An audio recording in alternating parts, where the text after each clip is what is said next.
He was wealthy, powerful, and alone. She was a girl from the streets who wasn't begging, she just wanted the leftovers from dinner. He could have turned her away, but he followed her. What he saw in the dark alley changed everything. A night at the Golden Lotus restaurant in the heart of Silver City was soaked in luxury accessible only to a select few. This was a place where each bite of food cost more than a typical month's salary, and the air shimmered with the aromas of truffles, aged wine, and subtle arrogance. The marble floors reflected the light of crystal chandeliers. The soft clinking of glasses and muted conversations created the illusion of serene comfort. James Winston, a 50-year-old founder of the tech empire Starbridge Innovations, sat at a corner table adjusting the cuffs of his silk shirt. His company had just closed a $2 billion deal, and this dinner was meant to be his triumph. He swirled a glass of Bordeaux in his hand, watching the ruby liquid glisten in the candlelight. He was on top of the world, but inside there was a void he drowned in work, power, and luxury. "Is everything all right, sir?" asked the waiter, a young man named Lucas whose uniform was pressed to perfection and whose smile had been polished by years of practice. "Yes, Lucas, everything's fine," James replied, eyes still glued to the glowing numbers of the new contract on his phone. "Bring me another coffee. Make sure it's hot, not warm." "Hot." Lucas nodded and disappeared behind the velvet curtains separating the dining room from the kitchen. James leaned back, trying to enjoy the moment, but a persistent sense of dissatisfaction clung to him like a shadow. He was wealthy, powerful, successful, and alone. Friends had faded into the past. Family amounted to rare phone calls from a sister in another state. His life revolved around endless meetings, deals, and numbers. He was about to order dessert when he caught a movement out of the corner of his eye. At first, he thought it was a shadow or a reflection, but when he looked closer, he saw her. A little girl, no older than 6, stood on the sidewalk. Her thin frame was swallowed up in a tattered pink sweater far too big for her, and her worn-out sneakers, with socks peeking through the holes, barely stayed on her feet. Her face was pale, her eyes wide and filled with a hunger that made James freeze. She was staring at his plate, where a half-eaten steak lay in truffle sauce beside asparagus. But in her eyes there was more than a craving for food, there was despair, mixed with a strange, adult-like determination. James felt a chill run down his spine. "Can I have your food, mister?" Her voice was soft, nearly drowned out by the restaurant's low murmur, but it cut into James like a knife. "I'm hungry." His first instinct was to dismiss her, call security, return to his elite comfort zone. But something in her eyes, a blend of pain and strange strength, held him in place.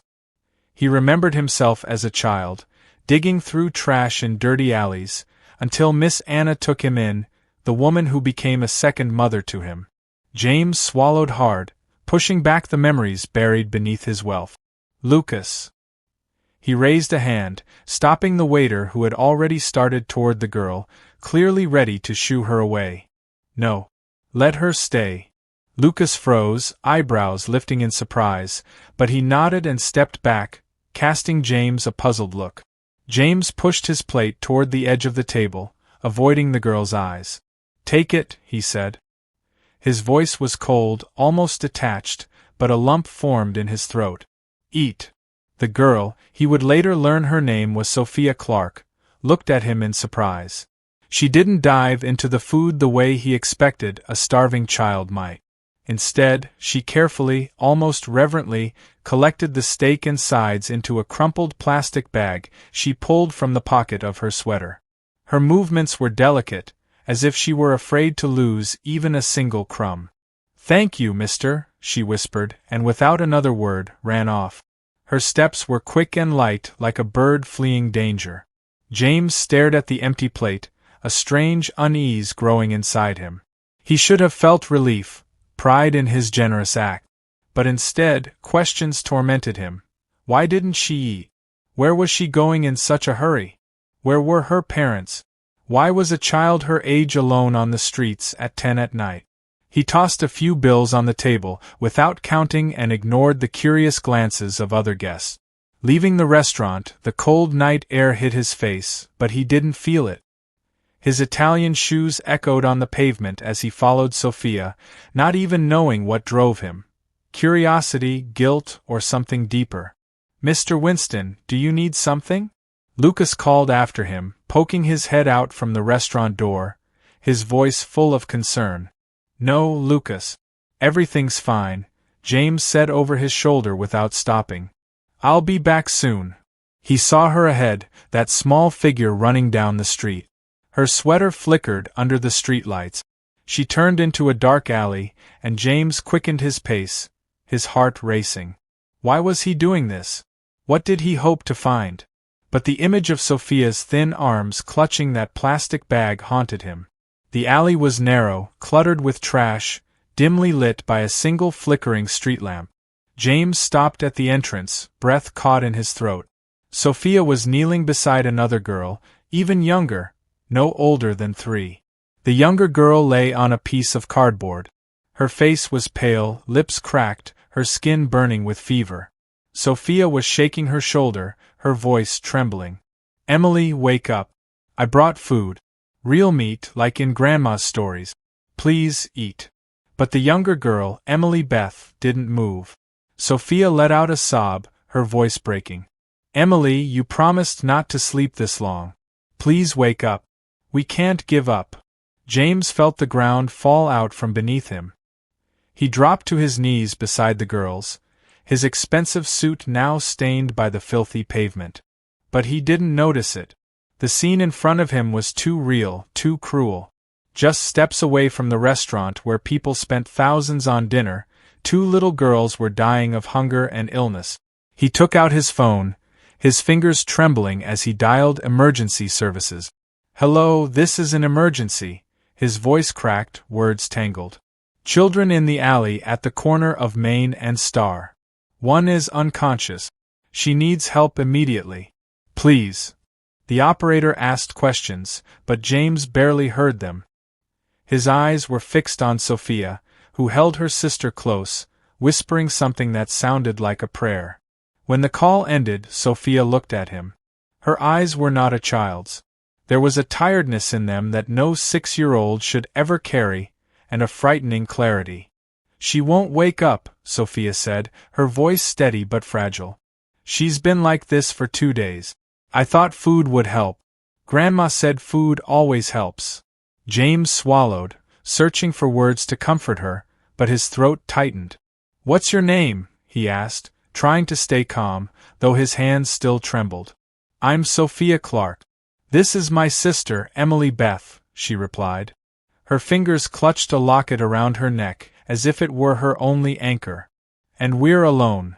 "Where is your grandmother?" James asked, feeling his heart tighten at the thought. Sophia lowered her eyes. Her voice grew softer. "She died 6 months ago. Everything got worse after that." James felt his world collapsing. He looked at the locket in her hands, and something inside him clicked. He leaned closer, his voice shaking. "May I see it?" Sophia hesitated but opened the locket carefully, as if she feared damaging the only thing she had left. Inside was a faded photograph of an elderly woman with a kind smile and warm eyes. James froze. It was Miss Anna, the woman who had taken him in when he was a child, orphaned after his parents died. She had taught him to read, fed him, gave him hope when he believed there was none. It was because of her he escaped poverty, got into college, and built his empire. But after his success, he had grown distant, ignoring her letters, not answering her calls, lost in his new life. And now, her granddaughters were dying in an alley, just steps away from his luxurious dinner. "I knew her," James whispered, his voice breaking. Tears burned his eyes. "Miss Anna. She saved me. She was my angel." Sophia looked at him. Her eyes widened with a flicker of disbelief. "You knew Grandma?" Her voice trembled. "She said she helped people. But no one helped us." James closed his eyes. His heart was shattering. He should have been there. He should have answered those letters Miss Anna had sent, asking for help. But he'd been too busy, too consumed by his own success to notice her pleas. "I'm sorry, Sophia," he said, his voice hoarse. "I'm sorry I wasn't there. But I'm here now. I'll help you." The sound of ambulance sirens tore through the silence, and soon the alley filled with flashing lights and voices. Medics carried Emily away. Sophia stayed close, never letting go of her hand. Her tiny frame looked even smaller amid the chaos of adult. James followed them, his mind in turmoil. He couldn't just walk away, not now that he knew who these girls were. At Riverside Hospital, he spent the entire night in the corridor while doctors fought for Emily's life. Sophia sat beside him, gripping his fingers like he was the only solid thing in her world. "Will she live?" she asked. Her voice was barely audible, but the hope in it was so strong it hurt James. "They'll do everything they can," he answered, trying to sound confident, though he feared the truth. "I promise you won't be alone." The days that followed were a whirlwind of hospital corridors, phone calls, and decisions James never thought he'd have to make. Emily was in critical condition, malnourished, infected, and weak from prolonged starvation. Sophia, despite her age, showed remarkable resilience, but her eyes betrayed the fear and exhaustion she tried to hide. James never left their side. He canceled meetings, ignored calls from the board. His assistant, Clara, called every 2 hours. Her voice was full of panic.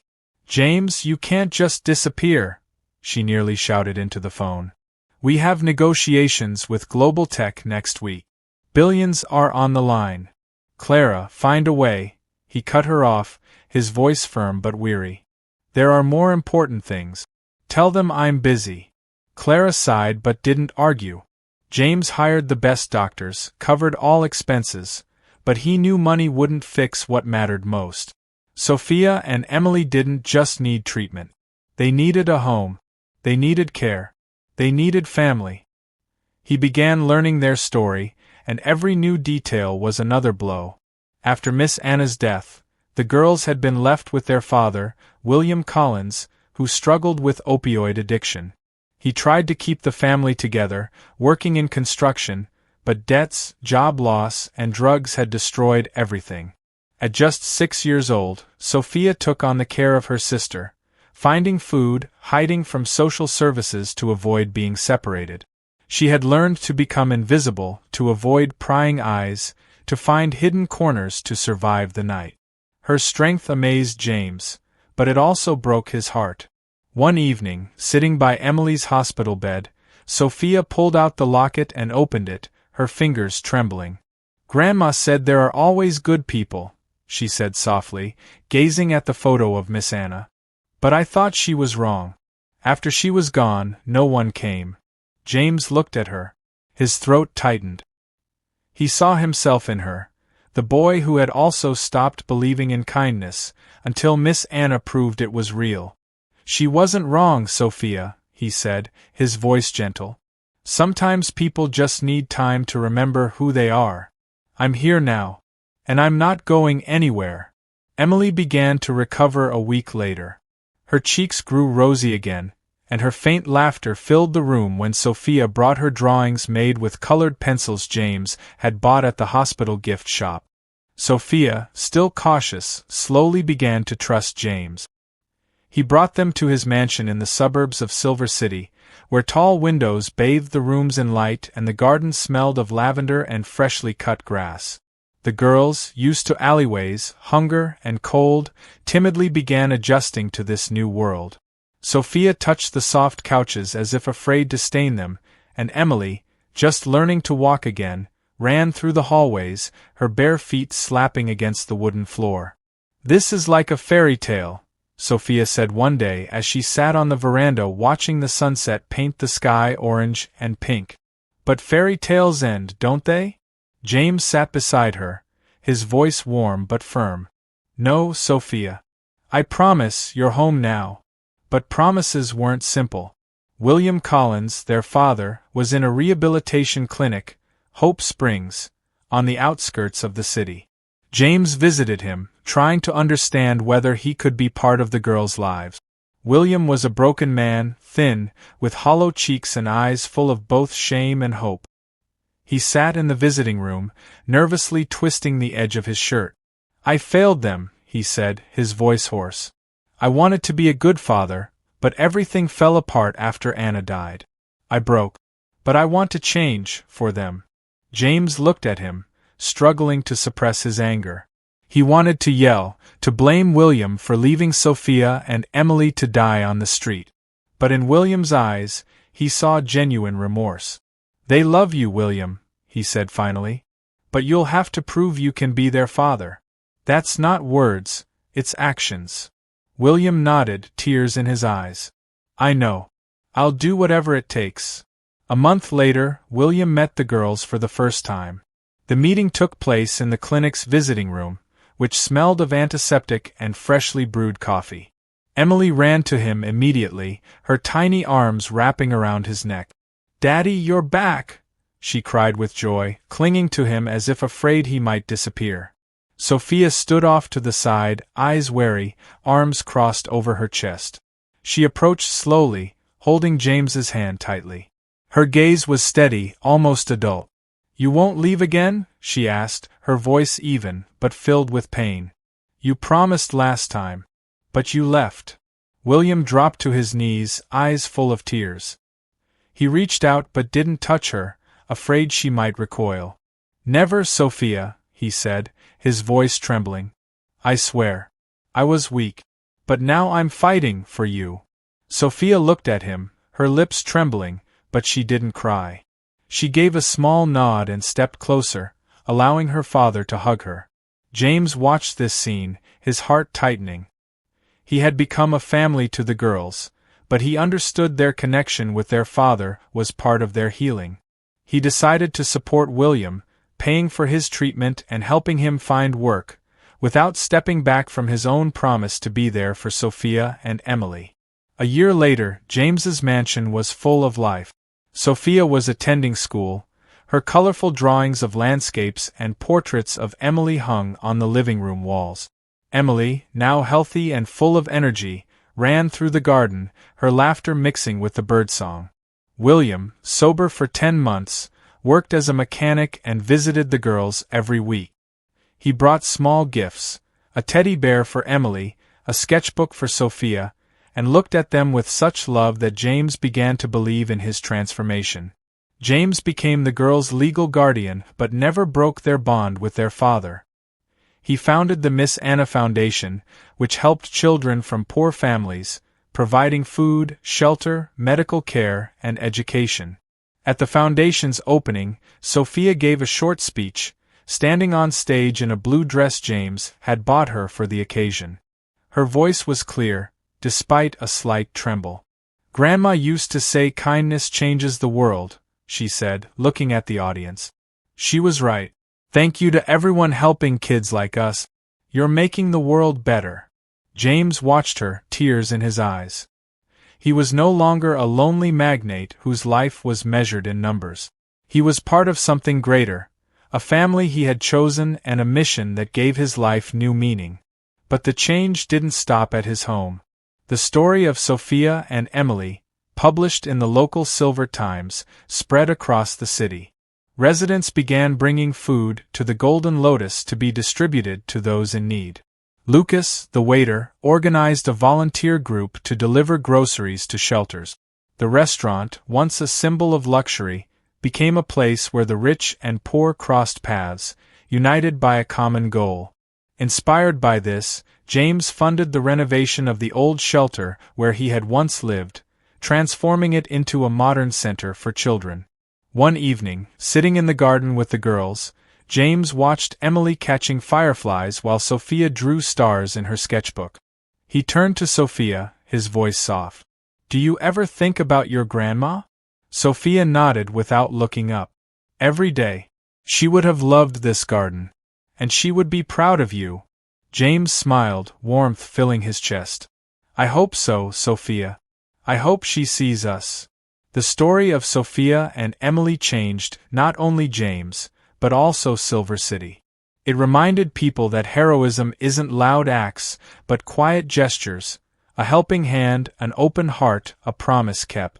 James Winston, once a lonely tycoon, had found a family and a purpose richer than all his billions. And Sophia and Emily, the little girls from the alley, became a symbol of hope, proof that even in the darkest times, kindness can light the way. If this story touched you, give it a like, subscribe, and share it with your friends. We believe even a single choice can change someone's fate. What would you have done? Would you have stepped in?